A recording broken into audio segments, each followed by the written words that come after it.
Kia ora. Welcome to my channel. I'm Renee. I like to read books and then talk about them on the internet.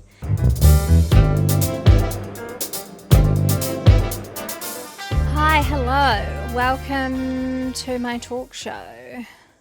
I got this fun little mic attachment so I don't have to worry about my Rode mic like flopping all over everywhere when it's pinned to my clothes. And also I have something to do with my hands now, so I don't feel as awkward.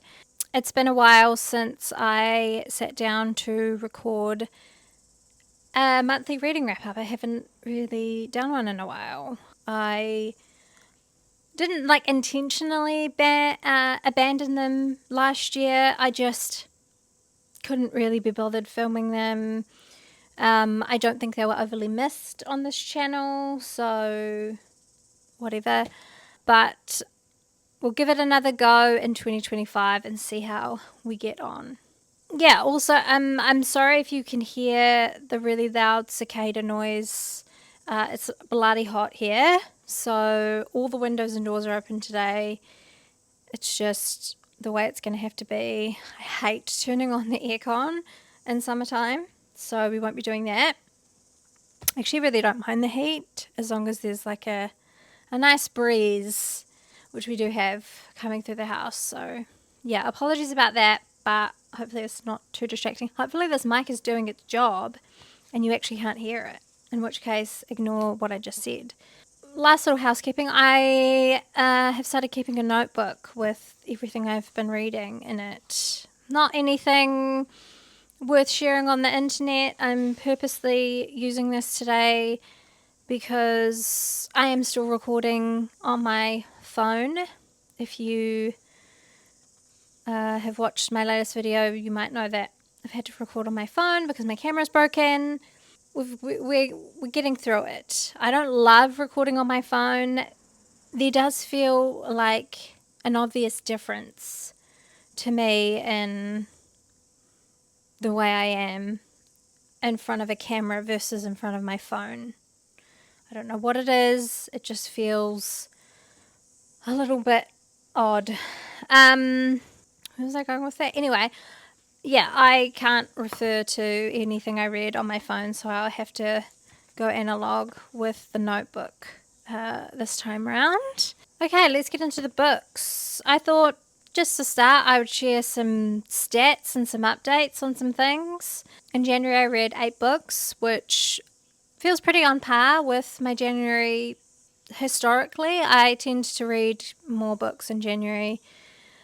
I start strong at the top of the year, and then it slowly goes downhill from there. So, yeah, that feels like a right number for me. I DNF'd one book. I read 1,952 pages. One of the 8 books that I read was an audiobook, and one of them was also a library book.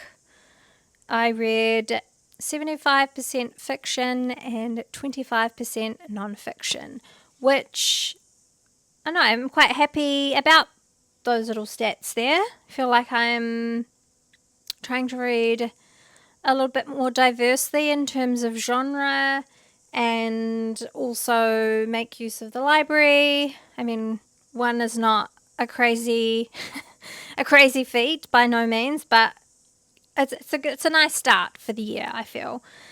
In terms of what I read, the first book that I read in 2025 was Catalina by Karla, Cornejo, Villavincencio. This was a great book to start the year off with. It was super fun and smart and witty. It didn't take itself too seriously, but it still had some really serious, big life things for the character in this book. It's somewhat of a campus novel. We're following the character of Catalina, who is a Latinx, undocumented American She was orphaned when she was really young. Both her parents died in a car accident, and she was sent to America to live with her grandparents, specifically New York City. We kind of see a little bit of what it was like for her growing up with her grandparents, being an orphan, the undocumented status of her family and herself, how that's kind of affected her growing up in America and the way that she kind of views everything in life. The big kind of driving force for this character is that she attends Harvard, and we watch her go to Harvard and really kind of stand out on her own. She is a really funny, somewhat entitled, somewhat delusional, very self-centered character who defies a lot of the typical stereotypes that you would have. It's not done in any kind of gratuitous or overly obvious kind of way. This character feels very real and very thought out and just kind of well-rounded. The novel feels somewhat auto-fictional, based on Karla's own life and things that happened to her. She went to Harvard, she was undocumented, and so you can really see the way that her own experiences have influenced the story and why this character feels so fun and fresh and new. I haven't read like a really good character study in a long, long time. And this felt like the perfect kind of book to start the year off with, but also just like a great character to kind of get behind in a story and want to see win, but also have them be very flawed and kind of look at them and be frustrated and somewhat judgmental, but not really feel like that's the point. The point of the book is to, I don't know, there's like a real balance to everything. It doesn't feel overly unaware of itself. It balances everything quite nicely. I think to the point that I said at the top, you have this story that's very like unserious but serious at the same time. And I really, really enjoyed it. I thought it was fantastic, and I look forward to reading more of whatever Karla has to write. But that was her debut fictional novel as well. I've read her memoir essay, Undocumented Americans, which I also really enjoyed as well. She's a great writer, and it's good to see someone that can like do both and do both really well. Next book I read was Mammoth by Eva Baltasar. This is translated from the Spanish by, who is coming up the top of my head, Julia Sanchez. Another book that I absolutely loved. I read this in like a day. It's a very short novel. It is part of a triptych of novels that Baltasar has written kind of about women who are all going through some kind of tumultuous time in their lives, and we're kind of watching them and also hearing and seeing their thoughts around how they deal with those, all very different situations. The common thread between these books is that these women are all queer, and I think this is my favorite one. I think it stands out for a lot of reasons. It has a really distinct kind of opening. The language that starts the book is very aggressive and violent and kind of raw and messy. It introduces this very unsatisfied, angry, desperate character who is trying to have a baby, but finding it extremely difficult in the situation that she is in her life, and this kind of workforce environment that she is in. So she decides to leave her life behind and go live a much simpler one. And she finds this cabin in the woods, or this cabin on a farm somewhere, a house on a farm somewhere. And she really just gets back down to like the basic raw way of living. The book is very dirty and grimy. There's this thick layer of filth being described in the home, and the way she kind of tries to polish it up to make it nice, and yet everything still feels not right or not satisfactory. There's this really overall feeling of dissatisfaction in the novel throughout everything. But this sense of kind of making do with what this character has. And within that, she's able to really sit back and kind of contemplate what she wants from life. There is much more room for thought in this new place that she finds herself in. And it's just really beautiful. Julia Sanchez and Baltasar's writer-translation relationship is one of the best. I don't claim to read like a lot of translated fiction, but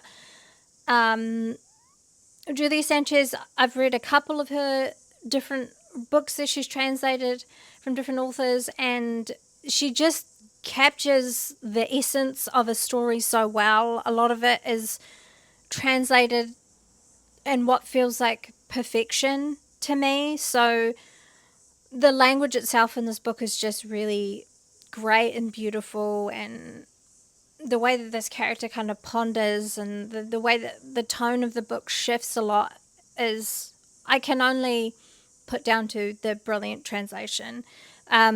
So it was a real pleasure to not only finish this triptych off, but also again read a really well translated book and come away with it feeling, I don't know, just really satisfied. There's this satisfaction from reading this book that I can't quite pin down like why that is. I was talking to a friend, Jessica, about this book, and she pointed out how violent it was. And I was like, oh, yeah, you're kind of right. I kind of not brushed over it, but I almost forget about those things. I think I may have somewhat become like quite immune to those types of violent things in books, and it is a little bit unsettling. And I don't know what else that kind of makes me question, but it was an interesting thing to hear from someone else's perspective, or to like point it out, and for me to register that this book is extremely violent. And it's just interesting that I didn't have an initial like reaction to that, and that it just kind of washed over me in a way, and I don't quite know why. But this was a favorite read for me, like 5-star, best book of the year, of the month for me, for sure. Next I read The Summer Book by Tove Jansson. This was translated by Esther Freud. No, not Esther Freud. Can't remember the name of the... I'll put the cover here and the translator here. It's just like a collection of stories, adventures, anecdotes, fairy tales, imaginations, between a grandmother and her young granddaughter over the summer on this island in the Gulf of Finland. I believe much of the story is kind of taken from a real life family relationship within Tove's family. It's kind of like a time capsule for that moment, and like a sweet piece of family history for them. I did not love this as much as I was hoping I would. I know that this book is loved by many people, and I can see why. It definitely has like a sweetness to it that I imagine conjures up a lot of like fond memories for many people. It didn't for me. It actually pushed forward a lot of complicated feelings towards my own relationship with my members of my family, and kind of it wasn't I didn't elicit the same kind of joy and nostalgia and like reminiscing that I think it would for a lot of other people, what I'm assuming. And I kind of recognized that it wasn't doing that in me like straight away. But I can appreciate it for what it was. I found the actual writing quite simple and basic, which makes a lot of sense. A lot of it is being, dialogue between this older character and this young girl.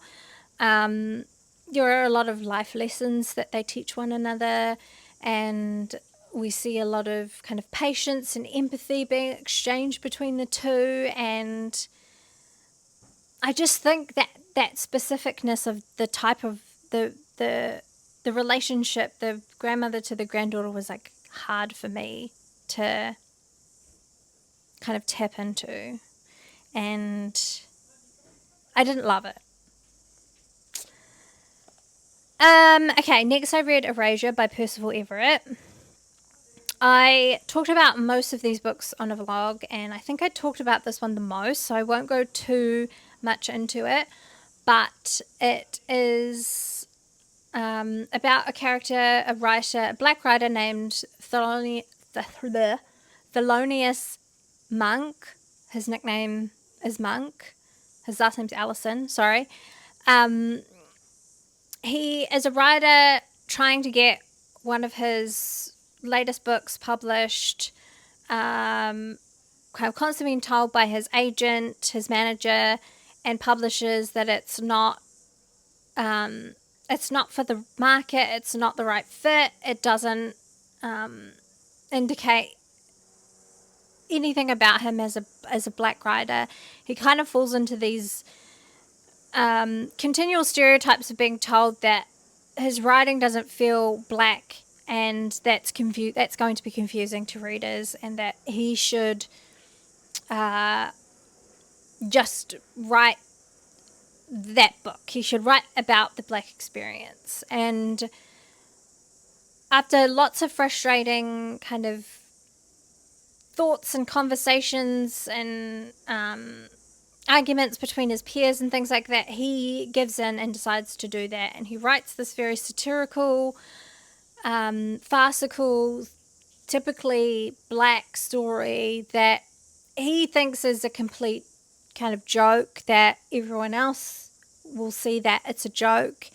But it quickly gains a lot of popularity and kind of becomes this popular thing beyond his control. This book is about the publishing world and the expectations put on black writers by the industry, but also by readers due to racism and the boxes that we like to put people in so that we feel comfortable and safe and can kind of keep them there, type of thing. I think that it's about those things, but I think that the thing that was surprising to me the most was just how kind of touching this character was. The great relationship we see, kind of him try to make connections with his family, and ultimately he feels like this very lonely character, but he is constantly trying to make these bids for connection. And those moments in the book were really touching to me, and I kind of ended up really loving it because of that. Yeah, it was a a surprising book because I didn't expect it to go there. I knew it was going to be smart. I knew it was going to be a really interesting commentary on the publishing world, but I was surprised at how touched I was by the actual character in this book. Okay, next book that I read was Hotel du Lac by Anita Brookner. I'm trying to read one Brookner a month for the year of 2025, and after reading this book, I am really unsure about how I'm going to go with this because I did not love this. This is about a romance novelist named Edith, and she travels to Switzerland to this Hotel du Lac, and at first we don't know why she has gone there, but throughout the book, as we have see her observations of guests in the hotel and kind of they bring up thoughts or memories for her, we learn about Edith and kind of what brings her to Switzerland and why she finds herself here.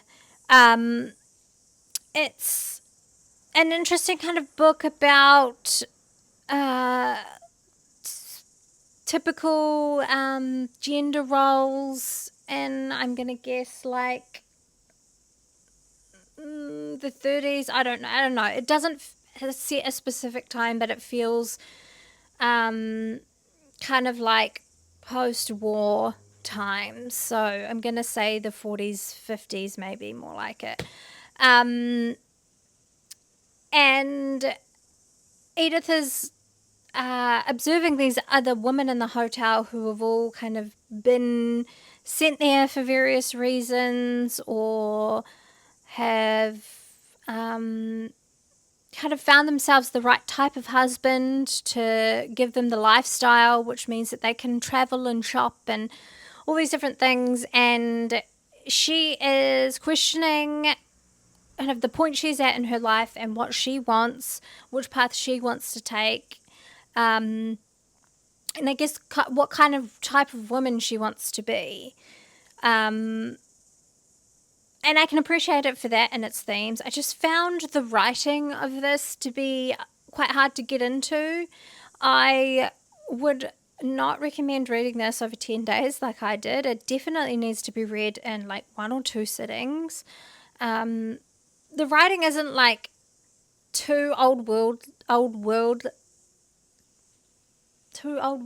worldly. I don't know.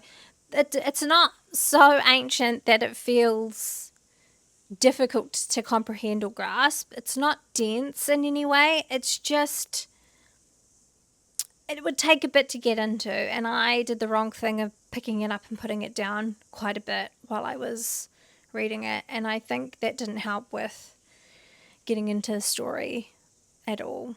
I was also really confused because this is dubbed as a romance story and it doesn't feel like a romance story at all. In fact, it felt very dry. Nothing about it felt lusty or romantic.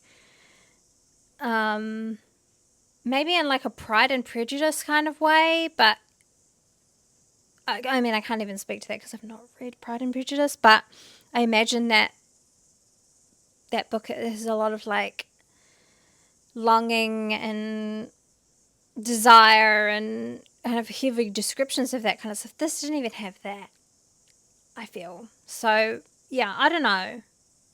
I'm not sure. I'm hoping that maybe some of Brookner's other works will be a better fit for me, but we'll see. We will see. Okay, the next book that I read was Not All Diamonds and Rosé by Dave Quinn. And I actually listened to this on audio, which if you're going to read this book, I do recommend listening it to an audio book. I listened to it on Spotify for free, and then I ran out of credits or listening hours for the month, so I had to buy it on Audible. But this is a I guess like a history of the Real Housewives franchise, the reality TV show. I have, in the last kind of year and a bit, started diving into the world of Real Housewives. I started with Beverly Hills. I then moved on to Salt Lake City. I'm currently on New York, and listening to this book was really fun for me. It tracks the history of the show, how it was very first kind of pitched, who created it, how it started, the concept of what it was supposed to be in the beginning, and kind of how it was developed into what it is today. Also, kind of the legacy that it has as a reality TV show, and kind of all the reality TV shows that have come after it. That format of the talking head was invented on Real Housewives. The first season being Real Housewives of Orange County. But the book kind of follows the history of the show from the first season through to then New York, and then we have Atlanta, New Jersey, some of the smaller ones, Beverly Hills, and each chapter with each kind of franchise or city, we have these interviews with the different housewives, the kind of iconic housewives. Also, we hear from the producers and integral scenes that might have happened in those seasons and of what was going on, and the controversies. We also hear a lot from Andy Cohen throughout the book. I think he was a big part of this book and it coming to be created. So it's, a really interesting insight. I don't know how it compares to what we actually see on screens with a lot of these TV series. I found the Beverly Hills section of the book to be like quite lacking. So, and having seen all of that, I kind of am unsure that maybe new insights and like tea is not necessarily being spilt for each section as much as the producers think. But no, this was super fun, and it has definitely made me want to watch like all of it, and it'll be my guilty pleasure watch from now on. Next up, I read Martyr by Kaveh Akbar, and initial thoughts about this is that I liked it. It was, I had pretty high expectations for it going into it. I'm going to be completely honest because so many people have talked about it on YouTube and on Bookstagram. I kept hearing from everyone that this book is like amazing, and a lot of people saying like it's their favorite book of the year. So I was very excited to pick it up. I enjoyed it, but I don't know that it offered me much to kind of think about and contemplate beyond reading it. Like I haven't thought about it since I put it down. It's about a character named Cyrus who is a poet. He's an alcoholic, a recovering alcoholic. He is an orphan. Both his parents have died. His mother when he was very young, still a baby, and his father more recently.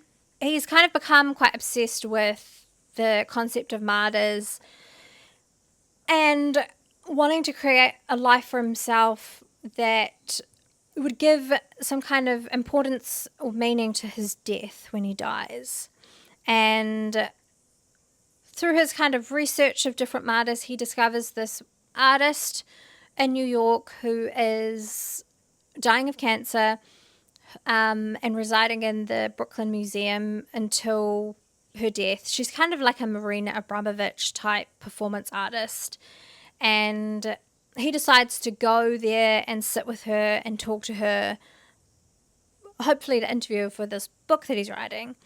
We get a lot of these like deep philosophical questionings and ponderings around life and purpose. We also get flashbacks to his mother, and kind of before his birth, or like around the time that he was born. Also like glimpses of his father. We get some really interesting, crazy dream sequences that he's having between kind of fictionalized, made-up characters. It was like an enjoyable read. I haven't thought about it since I finished it, and I don't think that's good. I don't think that I got the same thing that many people did from this book, and that perhaps, I don't know what that says about me. I don't know what I was missing. All I know is that I wasn't like profoundly touched by this character, his struggles, or the kind of messaging in the book.